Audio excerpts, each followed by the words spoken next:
Hi, I'm Sarah Cowgill, along with Andrew Moran, John Clark, Scott Cosenza, and Graham Noble. And this is the Conservative Five, an online TV production of Liberty Nation News.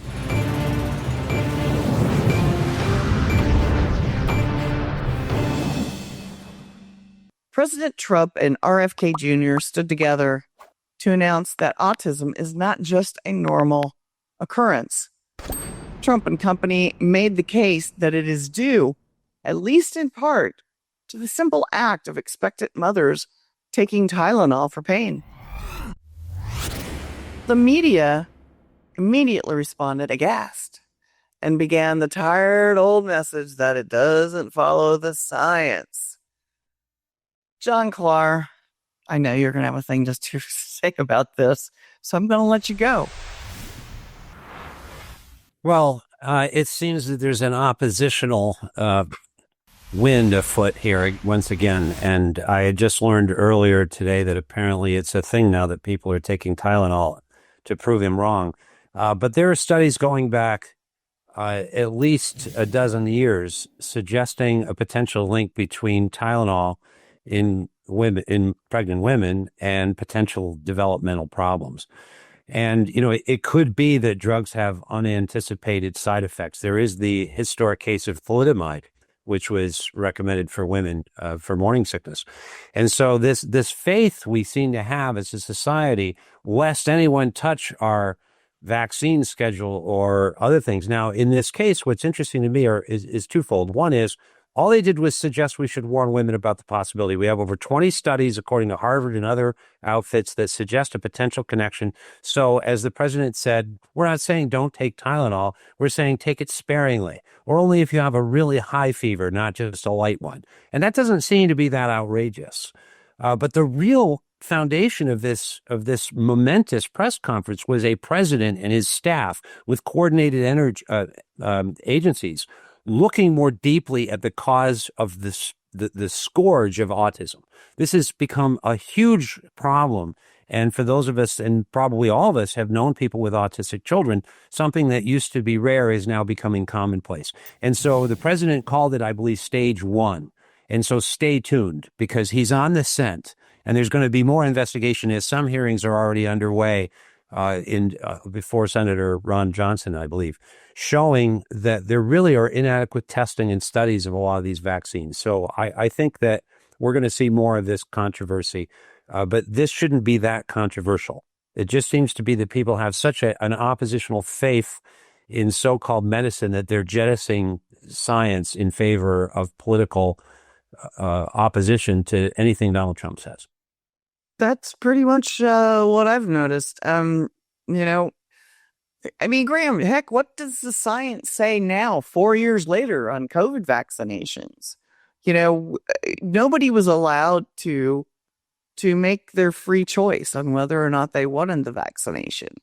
So, we've discovered all sorts of things relating to the COVID vaccination.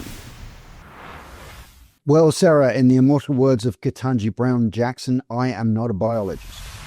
And so therefore, I'm not going to hit you with all kinds of language that you won't even understand, because I wouldn't understand it either. What I can tell is that I looked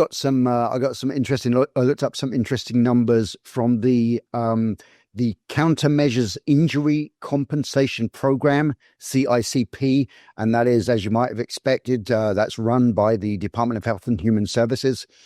And these are some numbers related to vaccine injury, specifically related to COVID vaccine injury.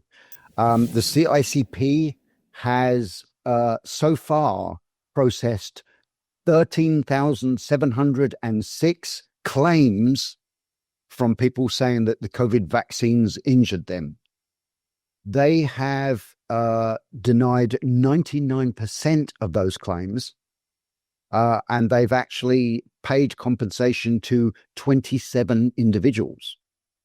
And the average compensation is about just over $4,000, which is, don't spend it all at once. But basically, they're saying that the main vaccine injuries from the COVID vaccination, the main injuries are something called SIRVA, which is actually a shoulder injury. And I think it's somewhat common to lots of vaccines, not just COVID, but shoulder injuries for some reason. And then there's Bell's palsy, Guillain-Barré syndrome. Pretty sure I'm saying that correctly. And then the main one, though, is myocarditis, which is inflammation of the heart.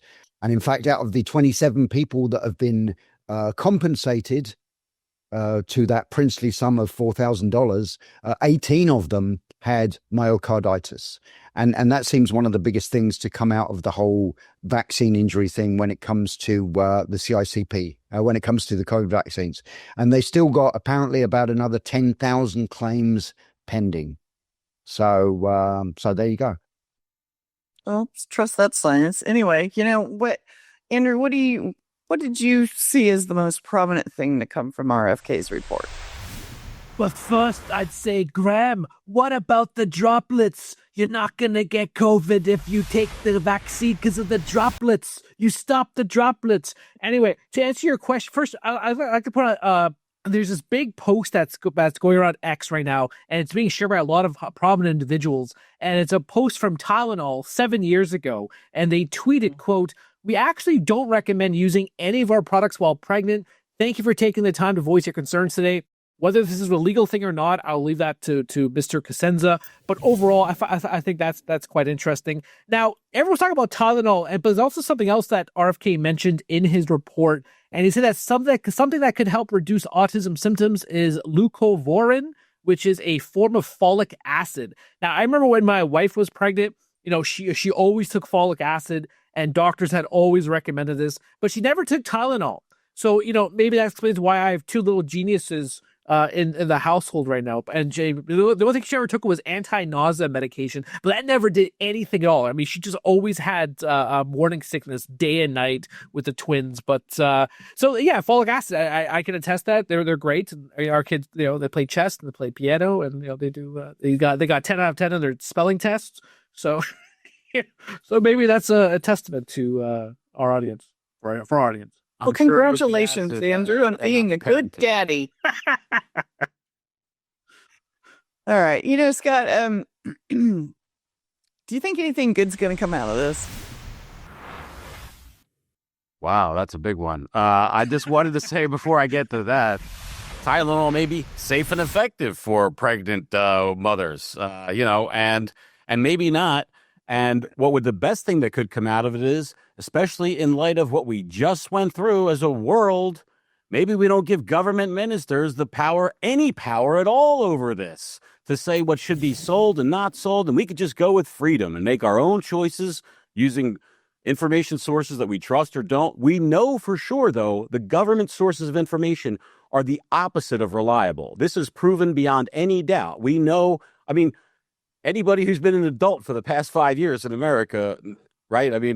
They know that the lies are official, whether it's the food pyramid that literally tells you to go get fat by eating the worst thing possible, more than the best thing possible, or the vaccine schedule. Does anybody even know, seriously, how many boosters you're supposed to be on if you're following the government vaccine booster schedule? I don't know. I think you're well into double digits, though. So to me, the answer is get the government out of it. Tylenol, the civil tort system, lawyers are awful often, but also awesome often. And the civil liability system we have does provide for a mechanism that, hey, if they're selling poison, they're going to have to pay for it. And that's a better method of sorting it out rather than, the government minister generated by politics and whoever else. If I may say one thing quickly, I think another great thing is coming out of this is that the media is not going to say pregnant people or pregnant person. They're going to say women. And they're going to finally say that, yeah, only women can get pregnant, not men. So I think that's another good thing that comes out of this. Really? You think that's going to come out of it? Well, you see the reporting. I've yet to see a pregnant person or pregnant people. I see women, and that's all they say is women. So, jeez. All right, the show. You haven't seen the recent Vermont health advisory for pregnant persons to take the COVID vaccine. Nice. So, all right, guys. You know, it's Person's experiencing pregnancy. seems about every 40 years, Tylenol has a PR crisis. The capsules were weaponized in 1982, causing 7 deaths and sparking a nationwide panic. Not their fault. The result was the recall of 31 million bottles, federal laws requiring tamper-proof packaging. So who knows what may come of this news? Thanks, panel, and thanks for watching.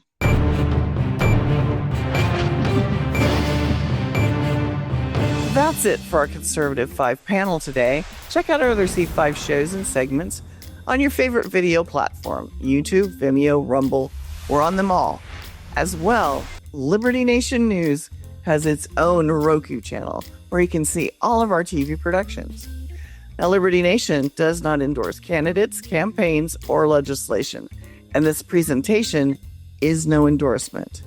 I'm your host, Sarah Cowgill. Thanks for joining us today for the latest news and commentary. Your choice for free thinking, free speech, libertynation.com.